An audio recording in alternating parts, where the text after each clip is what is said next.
गुरु गोविंद दो खड़े, गुरु गोविंद दो खड़े, काके लागू पाए, बलिहारी गुरु आपने जिन गोविंद होता है।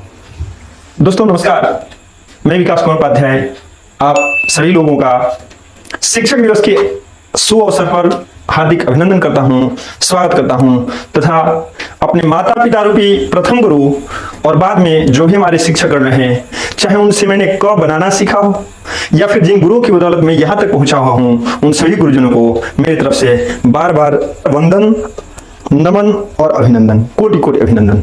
जो भी हमारे छात्रगण देख रहे हैं मुझे, उन सभी लोगों को यह ध्यान में रखना चाहिए कि यदि दोनों में तुलना की जाती है तो गुरु को सर्वश्रेष्ठ बताया जाता है। ऐसा क्या? तो इस पंक्ति में ही है कि भगवान सब कुछ हैं, ईश्वर सब कुछ हैं, लेकिन ये ईश्वर है, यही ईश्वर है जिनकी बदौलत यह संसार चलता है। इसका ज्ञान कराने वाले हमारे गुरु होते हैं और इसलिए गुरु हमारे लिए परम पूज्य हैं, सबसे उत्तम है। हालांकि मैं आप लोगों को बताना चाहूंगा कि यह जो विशेष अवसर है गुरुजनों के ऊपर, यह हम संस्कृत प्रेमियों के लिए गुरु पूर्णिमा के रूप में आता है, लेकिन भारतीय संस्कृति की एक अपनी अलग पहचान है। सर्वधर्म समभाव और वसुधैव कुटुंबकम का नारा देने वाला संस्कृत भारतीय संस्कृति को अद्भुत रूप में प्रस्तुत करता है। और तब हमारा यह कर्तव्य बन जाता है कि अन्य जो तिथियां हैं उसको भी हम उसी हिसाब से, श्रद्धा से खूब बढ़िया से मनाएं और उसमें हम लोग भी भागीदार बने। इसी के क्रम में मैं आप लोगों को बताना चाहूंगा कि जो गुरु का स्थान है, आपने सुना भी होगा, सर्वप्रथम आता है मातृदेव भव, फिर आता है पितृदेव भव, फिर आता है आचार्य देव भव और अंततोगत्वा एक और होता है उसमें अतिथि देव भव। माता पिता जो होते हैं वो हमारे प्रथम गुरु होते हैं निश्चित रूप से, जिनसे हम विद्यालय जाने से पूर्व की बातें सीखने का काम करते हैं। उसके बाद वे गुरु जिनकी छत्र छाया में हम जाते हैं तो वे अपने बच्चों की भांति लाड़ प्यार देते हुए, दुलार करते हुए हमें आगे पथ प्रदर्शन का काम करते हैं, हमें प्रेरित करने का काम करते हैं और हमें नई ऊंचाइयों तक ले जाने में वो अपनी भूमिका निभाते हैं। एक नन्हा सा बच्चा जो शुरू में कुछ नहीं जानता था और उसको एक बहुत बड़ा ऊंचा पद मिला, इसमें गुरुजनों का ही तो हाथ होता है। भला हम उन गुरुओं को दे क्या सकते हैं, हमारे पास है क्या? लेकिन धन्यवाद है सर्वपल्ली राधाकृष्णन का, जिन्होंने अपने जन्मदिन के शुभ अवसर पर बच्चों को प्रेरित किया कि नहीं, यदि आप मेरे जन्मदिन को आप लोग एंजॉय करना चाहते हो, मेरे जन्मदिन को विशेष दिन के रूप में मनाना चाहते हो, तो आप लोग शिक्षक दिवस के रूप में सभी शिक्षकों का सम्मान करना सीख लो। इसलिए हमारे लिए सर्वपल्ली राधाकृष्णन पूजनीय है निश्चित रूप से। और वर्तमान परिप्रेक्ष्य में यदि हम बात करें तो जो बच्चों का नैतिक स्तर है थोड़ा सा कहीं अटपटा सा दिख रहा है। मैं आप लोगों को थोड़ा सा पहले लेके जाना चाहूंगा इस अवसर पर, ताकि आप मेरी बातों को भली भांति समझ सकें। मेरे प्रिय छात्र, एक ऐसा समय हुआ करता था जब हमारे यहाँ गुरुकुल परंपरा हुआ करती थी और उस गुरुकुल परंपरा में हमारे शिष्यगण जो होते थे, उनके अभिभावक अपने बच्चों को लेकर के गुरुकुल में लेकर के जाते थे और वहां पर गुरु जी के जिम्मे दे आते थे। पूर्व के समय में 4 आश्रम हुआ करता था, ब्रह्मचर्य आश्रम, गृहस्थ आश्रम, फिर वानप्रस्थ आश्रम और अंत में संन्यास आश्रम। इन 4 आश्रमों में ब्रह्मचर्य आश्रम का पालन करते हुए बच्चे जाते थे और गुरुकुल में शिक्षा दीक्षा ग्रहण करते थे। मैं बता दूं, आज के समय की तरह उस समय भौतिकवादी व्यवस्थाएं नहीं थी, धन के लिए लोगों को सोचना नहीं था, इतनी महंगाई नहीं थी, ऐसी समस्याएं नहीं थी। और उस समय गुरुकुल परंपरा में पैसे नहीं दिए जाते थे। लेकिन हाँ, एक चीज बताना चाहूंगा कि शिष्यों के द्वारा गुरुजी की भरपूर सेवा की जाती थी और बदले में गुरुजी अपने यहाँ तब तक रखते थे जब तक उन लोगों की शिक्षा दीक्षा का कार्य पूरा नहीं हो जाता था। पूर्ण रूप में शिक्षा दीक्षा दे देने के बाद उनके अभिभावक को बुलाया जाता था और बच्चे को सत्सम्मान वापस कर दिया जाता था। आज वैसी व्यवस्थाएं न रही, या है भी तो बहुत कम मात्रा में है, जिससे सभी बच्चों को फायदा नहीं मिल पाता। एक समस्या आज के समय में क्या आई हुई है कि यदि शिक्षक बच्चों को पीट देते हैं, बच्चों को डांट देते हैं या उनके पथ प्रदर्शन में उनके द्वारा दिए गए मार्गदर्शन में यदि बच्चों को थोड़ी बहुत सजा दे दी जाती है तो तुरंत हमारे अभिभावकों के द्वारा भी विद्यालय में उनके ऊपर शिकायत दर्ज कराई जाती है। या जो हमारे बच्चे हैं उतना भी सामर्थ्य नहीं होता कि हम उनकी बातों को सुन लें, सह लें, शायद वो बातें हमारे लिए हों। लेकिन अब छोटी छोटी बातों पर शिकायतें जा रही हैं, यह शायद हम लोग के लिए चिंतनीय विषय बन गया है। हमारे अभिभावकों को भी यह चाहिए कि यदि हम विद्यालय में जा रहे हैं तो विद्यालय में जाने से पूर्व एक बार जरूर सोचें कि क्या शिक्षक ने अपने फायदे के लिए बच्चे को पीट दिया, या बच्चों से ऐसी कोई शत्रुता थी जिस कारण उसको पीट दिया। यदि आप गहराई से सोचेंगे तो आपको जवाब मिलेगा ऐसा कुछ भी नहीं था, बच्चों के भले के लिए शिक्षक के द्वारा उठाया गया यह छोटा सा कदम था। कबीर जी की एक दोहा याद आ रही है। कबीर जी कहते हैं, गुरु कुम्हार शिष्य कुंभ है, गही गही काढ़े खोट, अंतर हाथ सहार दे, बाहर बाहे चोट। गुरु कुम्हार शिष्य कुंभ है। वहां पर गुरु की तुलना कुम्हार से की गई है जो मिट्टी के बर्तन बनाता है। गुरु कुम्हार शिष्य कुंभ है, और वहां पर शिष्य को किस रूप में दर्शाया गया है? कुम्हार के घड़े के समान। जो कुम्हार जो मिट्टी का बर्तन बनाता है, उस कुम्हार के बनाए गए घड़े के समान उस शिष्य को दर्शाया गया है। और तब कहा जा रहा है, गही गही काढ़े खोट। क्या करते हैं कुम्हार लोग? क्या करते हैं आपको पता भी होगा। जो घड़ा बनाते हैं ना, उसके अंदर ऐसे हाथ लगाते हैं और ऊपर से ऐसे ऐसे पीटने का काम करते हैं। उसको अंदर से हाथ लगा रहता है, क्यों? वह घड़ा टूट न जाए। लेकिन ऊपर से क्या करते हैं?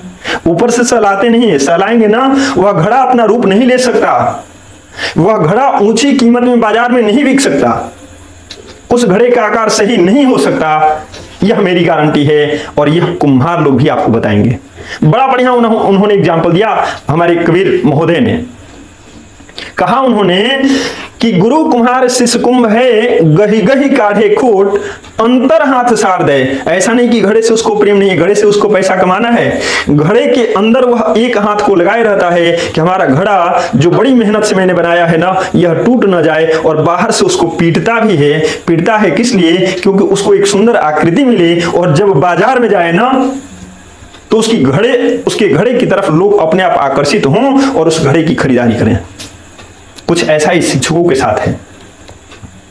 शिक्षक अपने फायदे के लिए कभी छात्रों को भला बुरा नहीं कहते, और ना ही उनको पीटने का काम करते हैं। और बच्चों से भला कैसी शत्रुता? ऐसा है ही नहीं कि शिक्षक शत्रु बन गए हों, ऐसा हो नहीं सकता। अपवाद में आप लोग कह रहे होंगे तो एक दो चलिए वो छोड़िए, उसकी बात मैं नहीं कर रहा हूं। हर चीज में अच्छाइयां और बुराइयां हैं। यदि एक अपवाद में मिल जाए तो उनको हम शिक्षकों की श्रेणी में नहीं रखते, सीधी सीधी मेरी बात है। लेकिन अन्य शिक्षक यदि एक थप्पड़ मार दिए, एक दो गलत शब्द का प्रयोग कर दिए, तो यह आपको ध्यान में रखना चाहिए कि जो हमारे बच्चे हैं वो तो हमारे बच्चे ही हैं और कभी भी बच्चे रहेंगे। वही छात्र कल के डेट में अच्छे पद पर यदि पहुंच जाएं, सबसे ज्यादा यदि किसी को गर्व होगा, सबसे ज्यादा उसके ऊपर यदि कोई गौरवान्वित महसूस कर रहा होगा, तो माता पिता के बाद गुरु ही होते हैं। तीसरा कोई नहीं हो सकता, अन्य कोई नहीं हो सकता। और उतनी खुशी मनाने वाले व्यक्ति को आपने इतनी आसानी से शिकायत दर्ज करा दी, भला यह कहां का न्याय? तो आपके मन में यह बात आनी चाहिए, यह आपको सोचना चाहिए कि वर्तमान समय जो है, उस समय में अभिभावक गण को भी इस बात का ध्यान रखना चाहिए और हमारे छात्रों को भी थोड़ा सा सहयोग करना चाहिए कि यदि किसी शिक्षक ने कुछ गलत कर दिया, गलत का मतलब ऐसा थोड़े कि मार के आपका हाथ पैर तोड़ देंगे, ऐसा तो हो नहीं सकता। 2 थप्पड़ दे सकते हैं, यह अधिकार उनके पास सुरक्षित रहने दीजिए। हालांकि मैं यह नहीं कह रहा कि शिक्षक लोग पीटना शुरू कर दें, यह भी बात मैं नहीं कर रहा। लेकिन यदि किसी छात्र के ऊपर 1 थप्पड़ 2 थप्पड़ शिक्षकों ने दे दिया, तो आपको पहले यह सोचना होगा गहराई में जाकर के कि शिक्षक ने यह जो दिया, यह आपके लिए दिया या फिर अपने फायदे के लिए उन्होंने दिया। और यदि इसमें ऐसा लग रहा हो कि शिक्षक का लेस मात्र भी कोई लाभ नहीं है, तो फिर आपके मन में यह आना चाहिए कि यदि यह मेरे आगे बढ़ने के लिए किया गया है, तो हम उसमें अपने शिक्षक महोदय का सम्मान करें और उनको उस कार्य में आगे बढ़ाने में हम अपनी भूमिका निभाएं। क्यों? क्योंकि ये 3-4 लोग हैं जो देव के रूप में माने जाते हैं, जैसा भी मैंने बताया था, मातृदेव हो, पितृदेव हो, और तीसरे स्थान पर हमारे आचार्य आ जाते हैं, यानी गुरुदेव लोग आ जाते हैं। गुरुदेव जो होते हैं, गुरु का अर्थ होता है अंधकार और रू का अर्थ प्रकाश। ये बहुत पुरानी परंपरा है, बहुत पुरानी कहावतें हैं, आपने सुन लिया होगा, आपने इसके अर्थ को भी समझ लिया होगा। अर्थात जो हमें अंधकार से प्रकाश की ओर ले जाए, जो हमें हमेशा आगे बढ़ने के लिए प्रेरित करता रहे, वो हमारे गुरु होते हैं। तो यदि ऐसा है, यदि शास्त्र ऐसा मानता है, तो हमको भी चाहिए कि एक विशेष दिन पर नहीं, ये गलत हो रहा है। क्यों हम साल भर में एक ही दिन शिक्षक का सम्मान करेंगे और सभी दिन क्या करेंगे भला? माता पिता और गुरु एक दिन के सम्मान वाले लोग नहीं हैं। इन लोगों का हमेशा सम्मान होना चाहिए, पल पल सम्मान होना चाहिए। और यदि आप संस्कृत और भारतीय संस्कृति से जुड़े हुए व्यक्ति हैं, तो मेरी भावनाओं को आप अच्छे ढंग से समझ रहे होंगे। गुरु को श्लोकों के माध्यम से कहा गया कि गुरु हमारे लिए ब्रह्मा है, विष्णु है, महेश हैं, अर्थात उनसे ऊपर कोई है ही नहीं। उस गुरुदेव को नमस्कार है, और फिर उसी गुरुदेव की शिकायत लेकर के हम कहीं जा रहे हों। सोचने वाली बात है कि क्या हम अच्छा कर रहे हैं? मैं नहीं कहता, मेरे जो ऑनलाइन स्टूडेंट्स जो आप लोग जुड़े हुए हैं, जो आप देखते हैं, मैं नहीं मानता, मैं आप लोगों को तो दोस्त के रूप में मानता हूं। वैसे सुना भी होगा आप लोगों ने, जाते जाते मैं बाय दोस्तों करके जाता हूं, क्योंकि कहा गया कि जब बच्चे बड़े हो जाते हैं, मैं 10वीं के बच्चों की तैयारी कराता हूं। इसका मतलब यह नहीं है जो 6वीं 7वीं 8वीं 9वीं के बच्चे जो देख रहे होंगे, अच्छी बात है, हर जगह से अच्छाई लेनी चाहिए। मैं व्याकरण के बहुत सारे टॉपिक सब कराता हूं, और व्याकरण वाला सबके लिए लाभदायक होता है। तो यह जरूरी है कि सभी लोग देखें, और जो लोग भी देखते हैं वो वास्तव में प्रशंसनीय लोग हैं, प्रशंसा के योग्य हैं, प्रशंसा के पात्र हैं, तो मैं उनकी सराहना करता हूं। लेकिन मैं वास्तविक रूप में जो 9th 10th के बच्चे हैं, उनका जो सिलेबस वगैरह दे रहा हूं, तो मैं उन लोगों के हिसाब से कहता हूं बाय दोस्तों ना, क्योंकि जब बच्चे बड़े हो जाते हैं ना, तो कहा जाता है कि यदि पिता का उपाना, पिता का जूता यदि बच्चों के पैर में आने लगा, तो समझना चाहिए कि भाई अब पुत्र के साथ मित्रवत व्यवहार करना है। वैसे ही हम शिक्षक लोग भी हैं, इसलिए मैं दोस्त कहता हूं। मैं अपने आप को गुरु नहीं करा, मैं अपने आप को शिक्षक नहीं करा, लेकिन हाँ, आप जिस विद्यालय में पढ़ते हो, जिस किसी से पढ़ते हो आप, जिस किसी से शिक्षा दीक्षा ग्रहण करके आप उन्नति की ओर अग्रसर हो, उन लोगों का हर प्रकार से सम्मान करना चाहिए, और इसमें आपको तनिक भी हिचकिचाहट नहीं होनी चाहिए। पुनः अंत में मैं अपने गुरुजनों को, चाहे वे किसी भी प्रकार के गुरु रहे हों, विद्यालय में अपनी भूमिका निभाने वाले गुरु रहे हों, और राह चलते किसी से मैंने कुछ सीखा हो, उन सभी लोगों को एक बार हाथ जोड़ करके प्रणाम करते हुए मैं यहाँ से विदा लेना चाहूंगा। आप सभी लोगों का धन्यवाद, जिन्होंने अपने महत्वपूर्ण समय को मेरे साथ बिताया। जय हिंद, जय भारत।